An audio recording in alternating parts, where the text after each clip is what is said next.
একটি নদীর ধারে বড় একটি গাছ ছিল। সেই গাছে বাস করত দুই বন্ধু পাখি, টুনটুনি আর মুনমুন। টুনটুনি আর মুনমুন গাছের ডালে বসে গল্প করত। টুনটুনি বলল, আজ না অনেক দূর থেকে উড়ে এসে আমি এক মজার জায়গা দেখেছি। ওরা দুই পাখি মিলে নদীর ধারে গেল। নদীর জল টলটল করছিল, আর পাশে নরম ঘাসে খেলা করছিল ছোট পোকা মাকড়। মুনমুন বলল, এই জায়গাটা তো দারুণ, এখানে বাসা করলে কেমন হয়? হঠাৎ তারা দেখে নদীর ওপারে সবুজ জমি আছে। তারা সেখানে উড়ে গেল। জমিতে চাষবাস হচ্ছে, গাছের ছায়ায় বিশ্রাম নিচ্ছে এক গরু।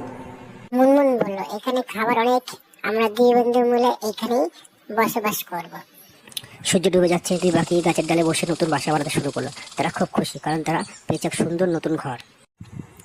গল্পের শিক্ষণীয় বিষয়: বন্ধুত্ব আর প্রকৃতির সঙ্গে মেলামেশা করলে জীবন হয় সুন্দর ও শান্তিময়।